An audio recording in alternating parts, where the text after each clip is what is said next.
First, the news seems to be everywhere now that cell phone usage could possibly cause harmful radiation exposure. But what if putting down the phone really just isn't an option? Dr. Will Clower is here this morning to tell us how we can continue to use our phones while at the same time reducing our exposure to radiation.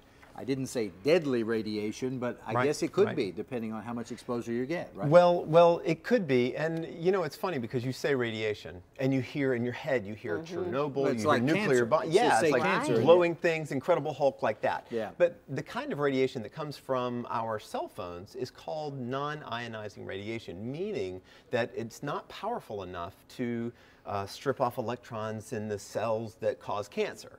In fact, there's no known risk of cancer from non-ionizing radiation, but people started looking at cell phones because, oh my gosh, every index of cell phone use is up.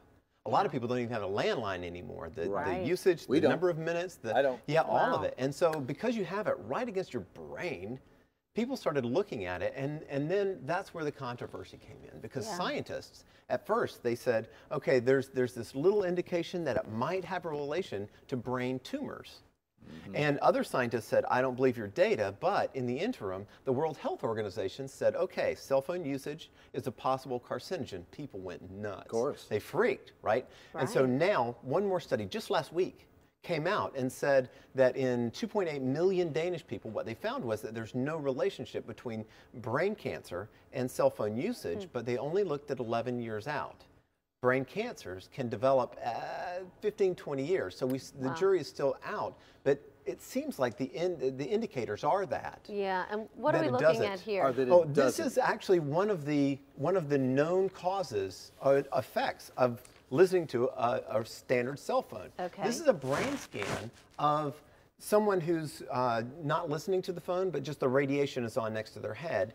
And on the left is the activity, and on the right is the activity with the cell phone on. So it may or may not cause cancer, probably not. But what we do know is that it does increase the cellular activity in the brain when you use it. Not because you're listening, not because you're talking, only because that radiation is on. Okay, so it's not a function of you actually thinking or your brain being more active because you're having a conversation. Nope. It's the radiation. Yes. But is it a bad thing? Exactly, John, because a lot of scientists and doctors are now using increased activity as a therapeutic for Parkinson's disease, for a lot of different things. So it's not necessarily even a bad thing. Well, it's just not known, right? I think it's impossible to ask people to give up their cell phones. They've almost become a part of life. So let's talk about... It's stapled to my head. It's impossible. So let's talk about what we can do to minimize the radiation.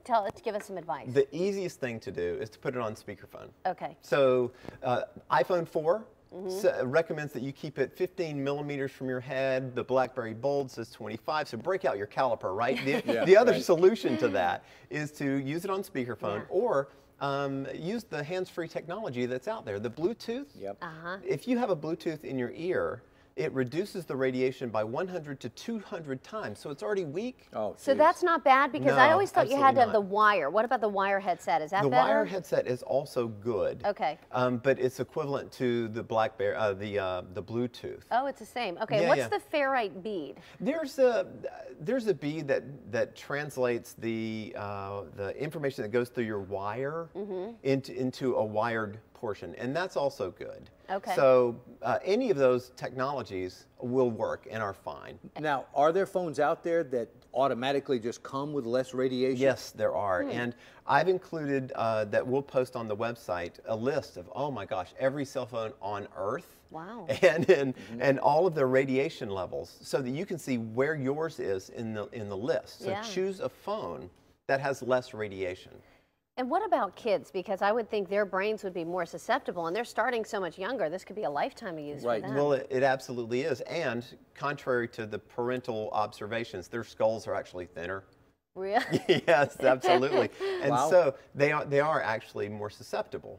And the data are, so far, absent because nobody's looked at children and the effect of that on children. So a Yeah. great thing to do, train them from the start, use the speakerphone. Yeah. Because then it's far enough away where there's really no effect at all. Yeah, and think about it. I mean, our kids, in some cases, are getting phones at whatever, 10, 12, Sure they are. 13 Sure years they old. are. I mean, I didn't use my first cell phone until I was 40. And I just want to mention real quick, when it's on in your pocket, for men especially, is Yes. that dangerous too? Well, you're getting the same radiation because it's the proximity to the antenna of the phone itself. Okay. So if it's next to your leg, then Yeah. your leg is getting that radiation. But remember, it's the same, I mean, the sunshine is radiation. Oh, okay. And so the only known effect of the non-ionizing radiation is tissue warming. And the data on cell phones are that it doesn't even get to a high enough level to warm tissue. Okay. Well, So good. the data are out, the jury's out, but Yeah. it seems like that they're safe, at least right now. Great. Well, thank you so much. Always a pleasure. Yeah, thank you. Will, would you do us a favor next Yeah. time and not come in here with nearly as nice a tan as you've got this time? Okay, fair enough. Fair enough. You've been someplace really fun, I can Exactly. tell. For more information, folks, about this topic and other wellness topics, visit drwillclower.com. That's willclower.com or kdka.com/PTL. We've got a link for you right there. Up next, it's